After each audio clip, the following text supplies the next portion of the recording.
होली और रमजान के को देखते हुए जो बड़ी खबर है वो मैं अपने दर्शकों को बताऊं कि किस तरह से पुलिस बंदोबस्त पर। अरे भाई एक मिनट रुकिए, हम यहाँ पर संवाद की कोशिश कर रहे हैं, विवाद की नहीं है।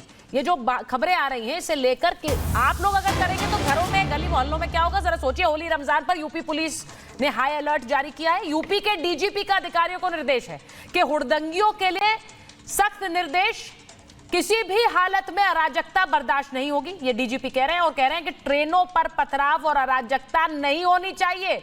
होलिका दहन, जुम्मे की नमाज पर पुलिस सतर्क रहेगी।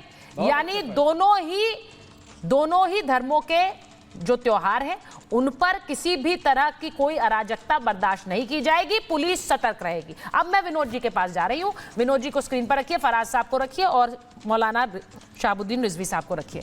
मैं विनोद जी आपसे पूछ रही हूं, जरा जल्दी से एक रिएक्शन सबका मैं पहले चाह रही हूं।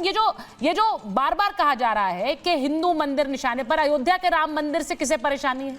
फिर कहा जा रहा है कि यहाँ होलिका दहन, होली के अवसर पर बरसाने के होली है। अब विनोद जी देखा जाए तो दुनिया भर से लोग आते हैं होलिका दहन के लिए, बरसाने की होली देखने, खेलने। अब उसमें आप बैन लगाना चाहेंगे? यहाँ मुमताज जी कह रहे हैं हम तो खेलते हैं होली, हमें क्यों मना कर रहे हैं? देखिए सुचना था, ये बहुत गंभीर मामला है। मुझे लगता है इसमें ओवरलैपिंग न करके थोड़ा गंभीरता से समझना चाहिए। मैं कुछ तथ्य लेके बैठा हूँ जी। अभी अक्टूबर में ही हमने एक मीडिया की लिस्ट जारी की थी लगभग 400 केसेस की, जो कि 2024 में हमारे ऊपर हमले हुए। मंदिरों पर हमले जो है वो 195 घटनाएं थी, 195 रिपोर्टेड घटनाएं जो मंदिरों पर इस्लामिक जिहादियों ने हमले किए। अब आपको बताता हूँ जी, ये देखिए ये 81 घटनाएं वो है जो मुस्लिम यूथ ने जो है वो हिंदुओं पर हमले किए। मतलब ये अलग घटना है। धार्मिक त्योहारों पर जो हमले हुए उसकी 77 घटनाओं की एक अलग से लिस्ट जारी की, शायद मुझे लगता है आपको पास पहुंची होगी वो लिस्ट, मैंने सबको जारी की थी।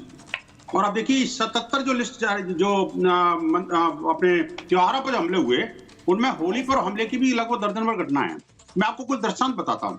अलीगढ़ मुस्लिम विश्वविद्यालय के अंदर एक छात्रा को जबरन 21 मार्च को मार दिया गया, जिसके लिए जो है ना जकीर रहमान, जैद और शाहरुख उन पर मुकदमा भी चला था। भाग्यनगर जो तेलंगाना में 18 वर्षीय पवन को घर में घुस करके जिहादियों ने मारा था, जबकि उस कटे दोस्त से होली खेलने के बहाने से उसको बुलाया, उसको मार दिया। ग्रेटर नोएडा के अंदर भी जो है मनीष शर्मा जो है उसको उसके दोस्त ने 7 मार्च को, जो दोस्त का नाम भी बताता हूँ, राशिद था, सलमान था, उन्होंने जब वो घर में बुला करके उसको मारा था होली के बहाने। आप देखिए कि ऐसी तेलंगाना के अंदर और 7 मार्च को एक घटना घटी जिसमें जो है ना वो ये जो शब्बीर जो है ना वो गलती से उस पर रंग लग गया। आप देखिए दोस्त था वो दोस्त पर गलती से रंग लग गया, उसके बावजूद भी उसकी हत्या कर दी। एक और बात बताता हूँ, अभी रिसेंटली कई घटना घटी है। जब कल होली का कोई, मैं और के शर्मा जी मान लो होली खेल रहे हैं, मैं कहता हूँ मुमताज आलम को और इनको छोड़ दीजिए, शहाबुद्दीन जी को, मैं और के शर्मा होली खेल रहे हैं। होली खेलते समय मान लो ये कहीं रास्ते से निकल गए, इनको ऊपर मान लो होली का रंग चला गया। आप मुझे बताइए ये क्या करेंगे मेरा? ये ऐसी जो दृष्टांत घटी है उन घटनाओं से ऐसा लगता है ये तो हम दोनों की हत्या कर देंगे। तो ऐसे केसेस में हम तो इनसे बचना ज्यादा पसंद करेंगे ना जी। हम क्यों बेकार की चीजों को इन्वाइट करें? एक बात, अभी तक तो होली खेलते ही आए लोग। एक मिनट मेरी बात जोड़ने दीजिए। मैं कह रहा हूँ कि जब होली की हमारी टोलियां निकलती हैं, होली कोई एकाकी खेलने वाला त्योहार नहीं है कि घर में बैठ के खोल लूंगा मैं। ठीक है। हमारी संघ की विश्व हिंदू परिषद की टोलियां निकलती हैं, हम टोलियां शाखा से लेके जाते हैं, पूरे बस्ती में घूमते हैं, जगह जगह लोगों से मस्ती करके और होली खेलते हैं। अब रास्ते में मान लो कोई मस्जिद पड़ गई, कोई मजार पड़ गई, कोई मुस्लिम बाउल बस्ती पड़ गई, आप मुझे बताइए गलती से भी किसी ने हमें देख लिया, आप समझिए इनके तो आग लग जाती है। अब एक और तीसरी बात अंत में बताता हूँ आपको मैं, ये शहाबुद्दीन जी बैठे हैं और एक मुमताज आलम बैठे हैं।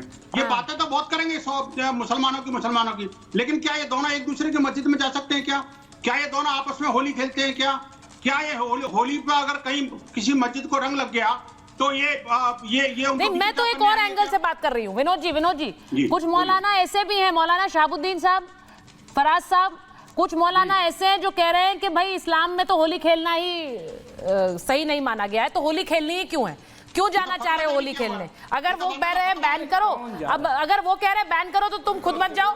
अब देखिए मैं वही कह रही हूँ, दोनों तरफ से है लोग ऐसे। अब यहाँ पर जैसा अभी मुमताज जी ने कहा, अगर एक कट्टर सोच है तो वो दोनों तरफ से। एक मिनट मुमताज जी, एक मिनट, मैं मौलाना शहाबुद्दीन से पहले पूछ लेती हूँ।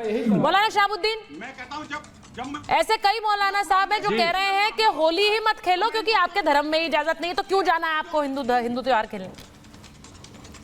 हाँ बिल्कुल, बात आपकी सही है कि ये गैर मुस्लिमों का त्योहार है और गैर मुस्लिमों के त्योहार में मुसलमानों को जाने का कोई मतलब नहीं है। मुसलमान अगर इक्का दुक्का कोई होली खेलता है तो वो खेले, मगर हम उसको मजहबी एतबार से कोई भी उसको इजाज़त नहीं देता है और ना कोई मुसलमान होली खेलने के लिए जाता है। तो मुसलमान खुद ही दूरी बनाते हैं, मगर चंद लोग जो है वो जहर घोलने का काम करते हैं। इस तरीके से पूरे मुसलमानों को, अगर किसी एक मुसलमान ने गलती की तो तमाम करोड़ों मुसलमानों को कटघरे में खड़ा कर दिया जाता है। विनोद बंसल साहब जैसे लोग जो है वो जहर उगलने की कोशिश करते हैं और मुसलमानों पर इल्जाम तराशी की बात करते हैं। तो ये जो नफरत फैलाने का काम किया जा रहा है, इस पर रोक लगना चाहिए। हिंदू मुसलमान भाईचारे के साथ में रहते हैं। एक सेकंड, मौलाना साहब आप अभी शुरुआत में खुद ये कह रहे हैं कि हाँ ये सही बात है, मुसलमानों को होली नहीं खेलनी चाहिए, ये गैर इस्लामी है। अभी आपने खुद ही माना ये बात, फिर आप ये कह रहे हैं, फिर आपका दूसरा बयान भी है जिसमें आप कह रहे हैं कि क्यों बैन लगा रहे हैं, तो नफरत फैलाने की कोशिश कर रहे हैं। तो ये दोनों चीजें समझ नहीं आई सर।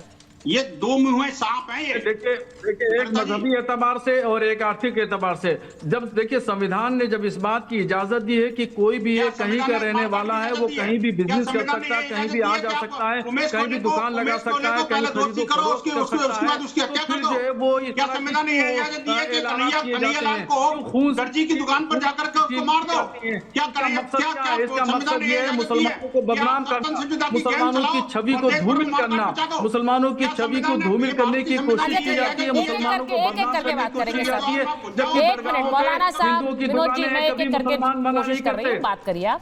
मैं एक बार फराज साहब के पास जाऊंगी, बहुत देर से इंतजार कर रहे हैं। मौलाना शहाबुद्दीन साहब, आपने देखिए अपने बयानों से काफी कई बार हलचल मचाई है। पहले आपने कहा कुंभ की जमीन मुसलमानों की है, उसके बाद आप बैक ट्रैक कर गए, आपने कहा फूल बरसाए जाए जब लोग वहां से सनातनी निकले।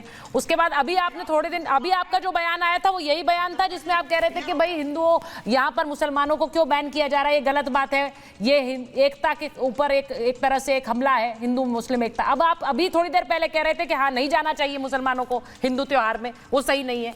फराज साहब, आप इसे कैसे देख रहे हैं? क्योंकि अगर ये खबर आएगी कि भाई अयोध्या में मंदिर पर हमले की कोशिश हो रही है, अगर ये खबर आएगी कि त्योहार में लाशें बिछाने की धमकी दी जा रही है, तो शायद कोई भी सोचेगा कि क्यों भाई बैन करो, क्यों आसपास हो।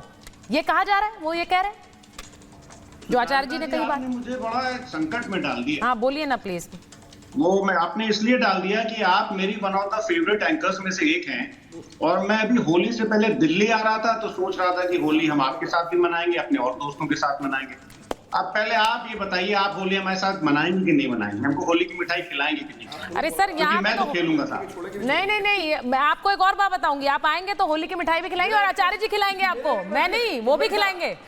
चलिए बहुत पूछ रहा हूँ, बोलिए, अगर आप होली खेल लेंगे तो मौलाना साहब आपको मुसलमान रहने देंगे, नहीं रहने देंगे, फतवा दोबारा पढ़ाएंगे?